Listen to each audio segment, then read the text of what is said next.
గణపతి నవరాత్రి ఉత్సవాల్లో భాగంగా ప్రస్తుతం మనం చిన్నవడ్డేపల్లి చెరువు వద్ద ఉన్నాము. ఇక్కడికి మరికొన్ని క్షణాల్లో వినాయకులు నవరాత్రి పూజలు అందుకుని రాబోతున్న తరుణంలో ఇక్కడ వరంగల్ ఏసీపీ గారు నందిరం నాయక్ గారు ఇక్కడ పూర్తి కట్టుదిట్టమైనటువంటి ఏర్పాటు చేయడం జరిగింది. సార్ చెప్పండి, ఇక్కడ వచ్చేటువంటి వినాయకులు ఎన్ని వినాయకులు వచ్చే అవకాశం ఉంది? టైం ఎప్పటి నుండి స్టార్ట్ అయ్యే అవకాశం ఉంది? మనకు ఎవ్రీ టైం చిన్నవడ్డేపల్లి చెరువులో 4 క్రెయిన్లతో నిమజ్జనం చేసేవాళ్ళము. ఈసారి 8 క్రెయిన్లతో నిమజ్జనం అవుతూ ఉన్నది. ఎందుకంటే కోట చెరువులో నిమజ్జనం ఈసారి లేదు కాబట్టి మనము క్రెయిన్లను పెంచి వీలైనంత తొందరగా నిమజ్జన కార్యక్రమం చేయాలనే ఉద్దేశంతో భారీ బందోబస్తు ఏర్పాటు చేసి నిమజ్జన కార్యక్రమం ఆల్రెడీ స్టార్ట్ చేయడం జరిగింది.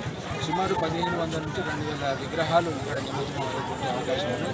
దీనికి మా సిపి గారి ఆదేశాలతో మరి మా ఇన్స్పెక్టర్స్, సబ్ ఇన్స్పెక్టర్లు, మా సిబ్బంది, బయట నుంచి వచ్చినటువంటి ట్రైనింగ్ కానిస్టేబుల్స్తో దాదాపు ఈ ఒకే చెరువు దగ్గర 200 మంది సిబ్బందితో భారీ బందోబస్తు మీద నిమజ్జన కార్యక్రమం జరుగుతూ ఉన్నది. ఎటువంటి అవాంఛనీయ సంఘటనలు కానీ ఎటువంటి ఇన్సిడెంట్ కాకుండా ఇన్సిడెంట్ ఫ్రీ ఈవెంట్ చేయడానికి మేము అన్ని రకాల చర్యలు తీసుకున్నాం.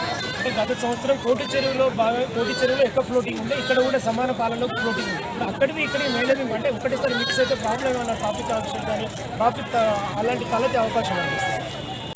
దానికి మేము ఒక సపరేట్ రూట్ తయారు చేశాము. అట్లాంటి ఇబ్బంది రాకుండా ఉండేందుకు అన్ని రకాల చర్యలు తీసుకున్నాం. సుమారు ఏ టైం వరకు ఒక నిమజ్జనం పూర్తి అయ్యే అవకాశం అనిపిస్తుంది?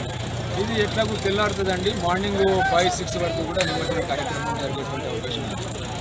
ఇది మొత్తానికి అంటే ఇప్పటి నుండి మొదలుకొని దాదాపుగా రేపు ఉదయం 4 నుండి 5 గంటల వరకు కూడా ఈ యొక్క నిమజ్జన కార్యక్రమం కంటిన్యూషన్ జరుగుతూనే ఉంటుంది.